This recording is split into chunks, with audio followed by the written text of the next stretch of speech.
โอ้ยพี่น้องเอ้ยตอนนี้บ่ตูนกับพวกมาฮอดพี่น้องมาบ้านน้องเดิมมากับเบาเจ็บพี่น้องเบาเจ็บเป็นตากล้องคือเก่าพี่น้องเอ้ยก็เบาตูนก็ยืมโทรศัพท์ไอ้นงมาถ่ายคลิปเพราะว่าโทรศัพท์เบาตูนมันมีปัญหาตลอดแฮงมาเขตนี้เป็นเขตอากาศร้อนถ่ายบ่ฮอด5นาที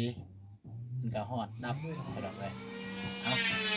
ก็เบาตูนก็บ่อยากสบายเลยบ่สบายแต่ว่านี่แหละ แต่อยู่บ้านน้องซาลี่จะประตูจะได้ซื้อยามานำเราเราสิกินยาแก้หวัดยาดีขึ้นหัวรู้สึกว่าบ่มีอารมณ์สิถ่ายนะพี่น้องเอ้ยสิถ่ายคลิปแต่ว่าเนี่ยเพื่ออยากให้อัปเดตให้พ่อแม่พี่น้องได้เบิ่งพี่น้องเอ้ยก็ต้องได้กินยาก่อนเนาะยาดีวัดยาปลากับยาอันนี้แหละยาดีวัดเราได้เราได้แจกให้นี่แต่มันเชื่อว่า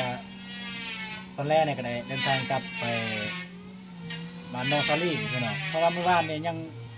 เคลียร์เส้นทางยังบ่ละเอียดเนาะเมื่อวานเนี่ยยังเคลียร์เส้นทางบ่ละเอียดมื้อนี้ก็ไปเก็บงานให้มันแล้วไปเคลียร์เส้นทางละเอียด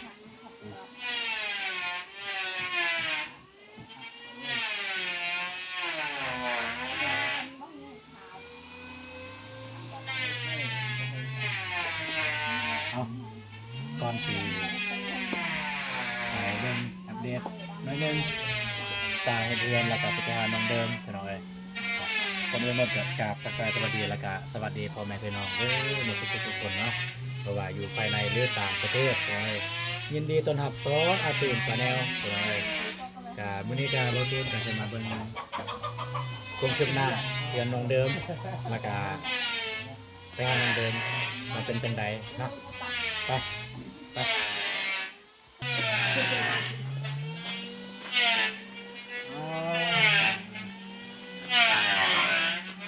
อันนี้มันสังกะสี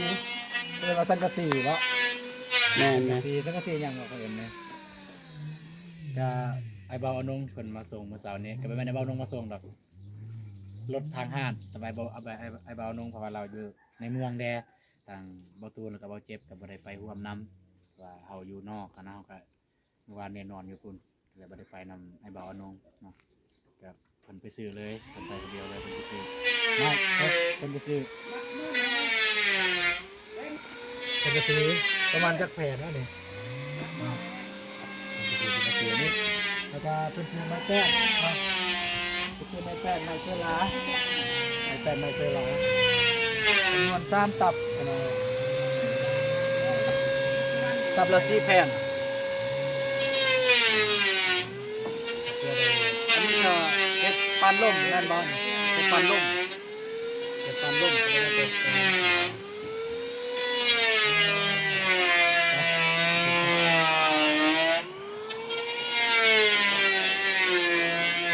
น้องเด่นเห็นยังอยู่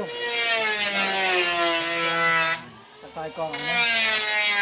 สบายดีน้องเด่นกับซอยงานสร้างถูกมือพี่น้องเลยสร้างเดินมาทางนี้ตอนก่อนมาเบิ่งสร้างผมเฮ็ดสร้างสบายดีเด้อสบายดีกองนะสบายดีกองนี่นะสบายดีอันนี้กบไม่เส้นบ่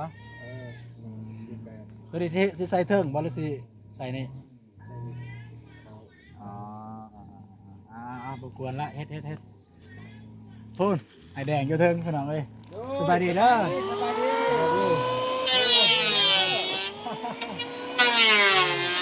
มันยังฮ้อนเด้อ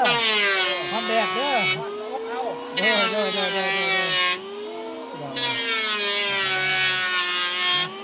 ไปจะมาน้องเดินกันเป็นเพื่อนยังนะครับ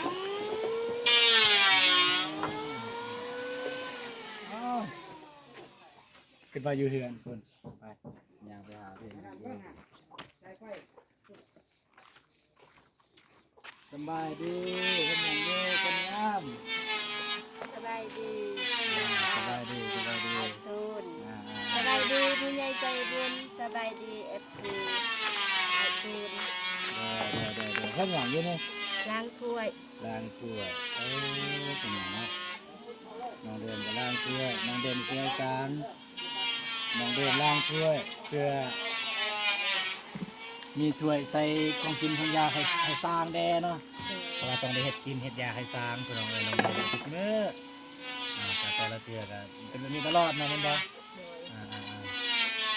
โดย ก็ได้ได้ยินข่าวว่าบ่สบาย โดย อ่าน้องเดินบ่สบายพี่น้องเอ้ยบ่สบายคือไปเฮ็ดเวียกนั่นนี่ บ่เฮ็ดบ่เฮ็ดให้เฮ็ดซอย บ่เฮ็ดบ่มีไผเฮ็ดเนาะก็แม่นแล้วเนาะอยู่กันแต่สองคนซื่อๆคนหนึงก็ซอยสร้างคนหนึงก็ซอยสร้างคือกันนั่นแหละนี่ล้างถ้วยบ่สบายแต่มื้อใด แต่เมื่อวาน บ่สบายแต่มื้อวานนี่เป็นอีสัง เป็นเจ็บกระเพาะ เป็นกระเพาะ โดย บ่แม่นบ่ได้กินข้าวกินน้ำบ่ กิน ก็กินใช่บ่ โดยแต่เป็นกระเพาะแต่โดนแล้ว อ๋อคือพญาอันนี้เป็นแต่ดนแล้วอยู่กับตัวเนาะแล้วน้องกินยังม้าเมื่อวานนี่จึงแบบรู้สึกว่ามันเจ็บอีกเนี่ย กินส้ม กินส้ม โดย ส้มอย่างก็ ส้มมักม่วง อ๋อกินส้มมะม่วงคือแบบถือว่าเผ็ดบ่ได้เอาสั้นๆเนาะ โดย มันกินเผ็ดแล้วมันเจ็บพี่น้องเนาะทางโรงเรียนเมื่อวานนี่ผู้อายก็อายแล้วก็เบาเจ็บก็บ่ได้มาทางนี้เมื่อวานนี่เพราะว่าผู้อายก็ผมไปนอนท่าแตงพอดีได้ร่วมกันปรึกษากันกับทีมงานว่าเบาตูนแล้วก็เบาเจ็บก็สิหาทางแถวดอนซาแถวน้องกันแต่ว่าก็เคสนั้นมันคือเบาตูนเว้าในคลิปก่อนเขาอยากมีแดพี่น้องเอ้ยจนเบาเจ็บกับเบาตูนนี่จนบ่กล้าสิเว้านำเขาอะนะเขามีนะเนาะเลยได้ไปทงไว้ไปถ่ายทีมงานทงไว้เลยมาเจอกันตอนแรกทงไว้ครับได้ตัดไม้น้องซาลีแต่นี่ทันแล้วเทือนน้องเลยไอ้ก็บ่สบายคือกันไอ้ก็บ่สบายคือกันจนได้มาแต่ว่าก็ต้องได้มาเนาะก็บ่สบายคือกันพี่น้องเลยก็คือถ้ามันบ่ได้เข้าห้องหมอแท้ๆเนี่ยสิบ่ท้อถอยคิดว่าเด้แนวนั้นคุมคิดจนได้เข้าห้องหมอพุ่นแหละจะสิได้หยุดถ่ายคลิปหยุดชั่วข่าวซะ แต่คันย่างได้เว้าได้จังซี่ลุยต่อพี่น้องเอ้ยต้องลุยต่อเลยทานน้องเดิมล้างถ้วยอยู่พี่น้องเดี๋ยวจะน้อยในกัสิไปลมอยู่ในเรือนมันฮอดอยู่นี่เนาะ ไอ้ล้างซอยบ่มีอยู่บ่ใส่สันไหลสกปรกเบิดแล้วบ่ ยังบ่ใส่ก็ได้ให้ลุงดื่มเฮ็ดเอง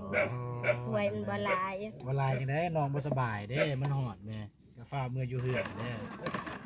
เอา ตอนเช้าก็น้องชายลูกนึงเข้ามา ตอนเช้านี่น้องเด่นลุกไปลุมเข้า โดยเฮ็ดของกิน เป็นน้องเอ้ยดูที่ซอยขออนุญาตกองกลกองอันนี้เด้อพี่น้องเด้อน้องเด่นลุกไปลุมเข้าแต่ว่าน้องเนี่ยลุกบ่ได้แล้วเนาะ โดย คันบ่ได้มาเนี่ยบ่ได้ฮู้ได้มันน้องบ่สบายเด้เพราะว่าโทรศัพท์การติดต่อกับบ่มีนะพี่น้องเนาะบ่ได้ฮู้ว่าน้องบ่สบายบ่ได้มาจนได้มาเมื่อเช้านี่จนได้ฮู้ครับถามน้องเด่นว่าน้องเริ่มไปไสน้องเริ่มไปห้องหมอว่าซั่นโอ้ไปห้องหมอแล้วไผเป็นหยังซั่นเพราะว่ามื้อนั้นยังอยู่ดีๆอยู่นะเพราะว่าคนก็บ่ได้แสดงอาการพี่น้องเอ้ยบ่ค่อยได้แสดงอาการว่าตัวเองเป็นอีหยังนะปกติที่บ่ตูนเห็นบ่ค่อยได้แสดงอาการตัวอย่างว่าเจ็บสำได้สำนึงนะก็คือฮู้แต่ผู้เดียวนั่นแหละฮู้ตัวเองเป็นหยังแต่คนอื่นบ่ได้ฮู้คือบ่บอกว่าคนอื่นฮู้ว่าตัวเองบ่สบายบ่แล้วบ่สบาย อ คื ยา อก ให้ไปเป็นห่วง บ่อยากให้ใครเป็นห่วงแล้วตอนนี้เด้เขาฮู้แหละบ่ย่านว่าเขาเป็นห่วงว่าซั่นแล้วผู้ใดพาไปห้องหมอ พี่น้อง พี่น้อง โดย หาพี่น้องไปห้องหมอพี่น้องเอ้ย เบิดเท่าใดไปห้องหมอเพิ่นได้วางยาหยังแหน่ ซีสนิทยา ซีสนิท โดย โดยเฉพาะยาแก้กระเพาะเนาะ โดย เนาะแล้วทางแพทย์หมอเพิ่นว่าจังได คันติดตามเบิ่งคันกินยาบอกให้นาไปห้องหมอเมือง ก็คือมื้อนี้ไปสุขศาลาแม่นบ่ ตอนเช้า ตอนเช้าเพิ่นไปสุขศาลาเนาะ โดย ไปห้องหมอน้อยพี่น้องเอ้ยไปห้องหมอน้อยก็คือว่าเราหมอน้อยก็เครื่องอุปกรณ์ต่างๆ การรักษาหยังก็บ่ครบบ่ถ้วนแดกันอยู่ในเมืองก็มันมีหลายอุปกรณ์เนาะคือทางแพทย์ทางหมออย่างนี้ก็แนะนำให้จังซั่นเนาะ โดย ถ้าว่ากินยาแล้วก็ติดตามเบิ่งอาการ โดย ติดตามเบิ่งอาการแล้วถ้ามันบ่ดีก็จึงไปห้องหมอเมือง โดย นั่นน่ะเนาะมันแต่ว่าน้องกินยากินแล้วยา กินแล้ว อ่าคิดว่ายังเบิดเท่าใดไปห้องหมอเดี๋ยวนี้ ค่ายา75,000 ค่ายา75,000ค่ายา75,000ไปน้องเอ้ยรู้สึกว่ามันร้อนแห้งแล้วไปอยู่เรือนไปมันร้อนแห้งแล้วไปลมกันอยู่เรือนก่อนหนิดนึงไปไป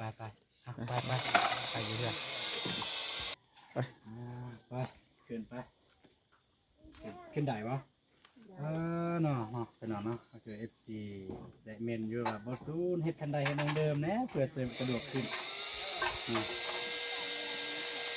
ขออนุญาตขึ้นเด้อสบายดีน้องซิมสบายดี สบายดี มายังนี่น้องซิม มาเห็ดของกินให้น้องเดิมมาซอยเรา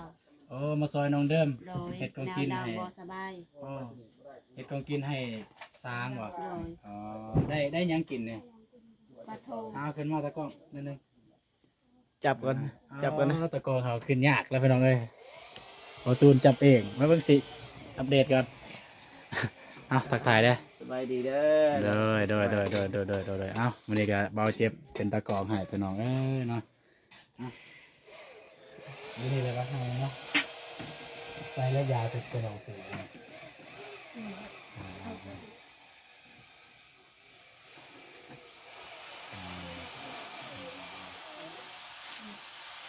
อันนี้มันยาสัง นี่ยาพื้นเมืองของพี่น้องมาให้ ยาพื้นเมือง โดย พี่น้องอันนี้ยาพื้นเมืองก็คือให้หนึ่งเนาะยาพื้นเมืองเป็นอะไรเป็นหัวแบบนี้คือขี้คือขาเนี่ยอะไรนะคิมิน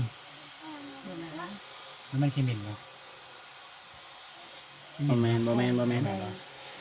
ย าเพราะว่าหวาน พอมา บ่แม่นหวานแบบหวานกินแล้วหวานได้ก็คือหวานแบบ หวานกระจายหวานอัน แม่น นี้ กระ นะ จายหวานกระจายหวานอย่างนี้แหละว่าไอ้จับไอ้ใบสิแล้วไอ้สิเจ็บสิเป็นยาวนี่พี่น้องเป็นยาหลายชนิดอยู่พี่น้อง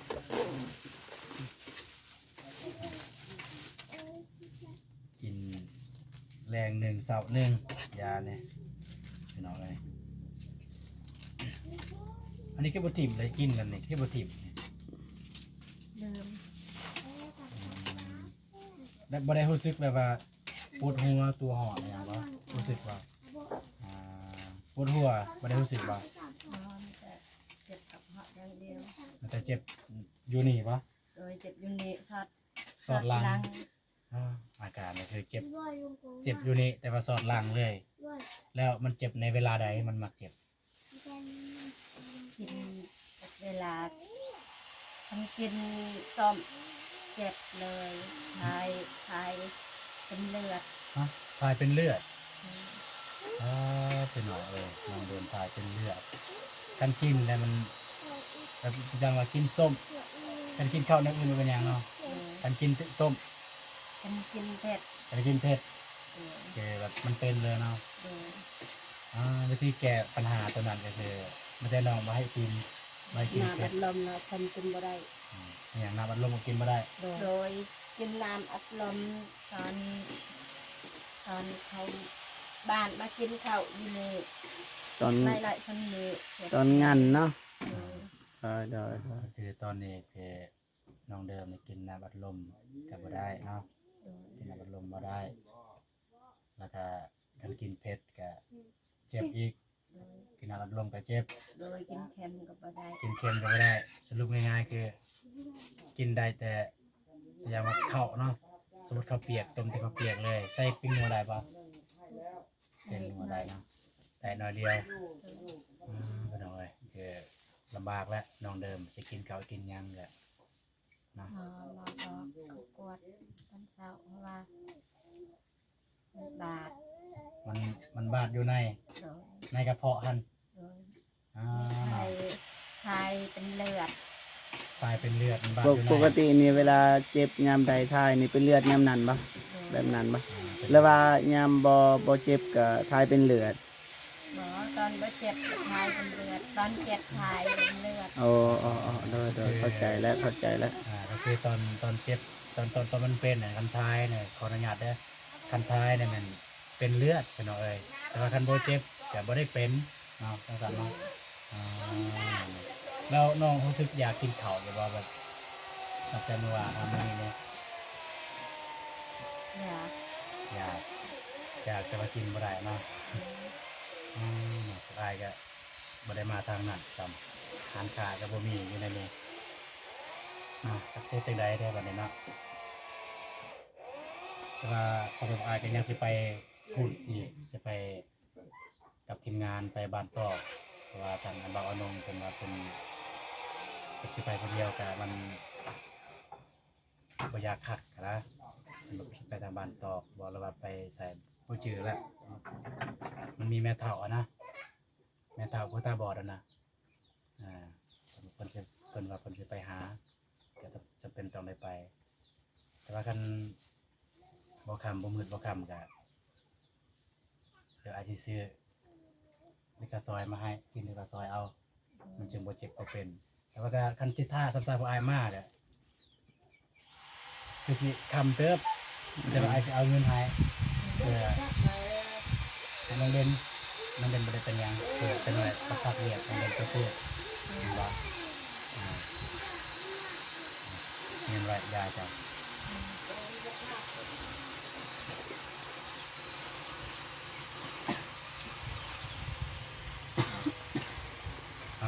อาจจะเงินที่ทางแม่ยังเลยจะใส่คนละ300,000แล้วนะ ใหม่ แม่ไม่ ๆพอ ND แม่ไม่พอเอ็นดี้เพิ่นให้มื้อนั้นคนละ300,000พี่น้องเอ้ย เพิ่นให้คนละ300,000ทางบ่ทุนแต่ย่างแดเนาะก็สิแบ่งให้น้องเดิมสิแบ่งให้น้องเดิมแบบสิซื้อเล็กกระซอยมากินพี่น้องเอ้ยเพราะว่าน้องเดิมเนี่ยกินเป็ดกินหยังบ่ได้อะนะเป็นเล็กกระซอยมากินคันบ่ตูนบ่ได้ไปพุทธทางพุ่นอะนะแต่บ่ตูนจะออกไปซื้อเลยเพื่อนี่ก็นัดกันกับทีมงานแล้วอยู่บ้านไอ้เบาอนงพี่น้องเอ้ยแต่ว่าอ้ายให้น้องแล้วก็น้องไอ้น้องเด่นไปซื้อเด้อซื้อเล็กกระซอยคันกีบ ใจหลายๆเด้ เล อย อย่าดีแมงอย่าดีแมงอยู่ดีแห้งอยู่ดีเป็นสุขปรารถนาสิ่งใดขอได้สิ่งนั้นเด้อ เอาไปซื้อเด้อขอบใจทางแม่ไม้เพิ่นแน่เพราะว่าเป็นของแม่ไม้เพิ่นเอาให้เป็น ขอบคุณเด้อแม่ไม่ขอให้อยู่ดีไม่แห้งคันเจ็บได้คันไข้เลยนี้ให้ร่ำให้รวยให้โศกให้นานเฮ็ดเยอะอีสังกันให้เกิดให้รวยให้ขึ้นอีกดีให้แห้งให้ปังปรารถนาสิ่งใดขอให้ได้สิ่งนั้นเด้อ มาเดี๋ยวเราไปซื้อเด้อเอาทุกคนสำหรับคลิปนี้ก็สิขอจบคลิปบนนี้เลยเด้อเนาะก่อนอื่นหมดก็ต้องขอบใจทางแม่ไม้แล้วก็โอเอ็นดี้เนาะที่เอ็นดูทางทีมงานลาวใต้มาตลอดตลอดเลยนะครับจะได้ก็ขอให้แม่ไม้แล้วก็โอเอ็นดี้จงมีสุขภาพแข็งแรงเนาะพัฒนาสิ่งใดก็ขอได้สิ่งนั้นเด้อเนาะก็ให้ความเจ็บจะได้ความไข่ยามีเนาะนอนหลับไปได้เงินหมื่นนอนตื่นได้เงินแสนเนาะสาธุเด้อเนาะแล้วก็ต้องขอบใจทาง FC ทุกท่านที่ ติดตามรับชมคลิปของเบาตูนแต่ต้นจนจบเนาะขอให้เสียทุกท่านจงมีสุขภาพแข็งแรงเนาะประทานสิ่งใดขอให้ได้สิ่งนั้นให้ร่ำให้รวยเนาะสาธุเด้อละกาเบาตูนการเว้าการว้าหรือการเฮ็ดหยังบ่ถือใจเนาะผิดพลาดประการใดเบาตูนขอโทษขออภัยนำหลายๆเด้อเนาะสำหรับคลิปนี้ก็จบลงอยู่บนนี้เลยเด้อเนาะแล้วก็ขอกล่าวคำว่าสบายดีเด้อเจอกันในคลิปต่อไปเนาะพี่น้องเนาะบ๊ายบาย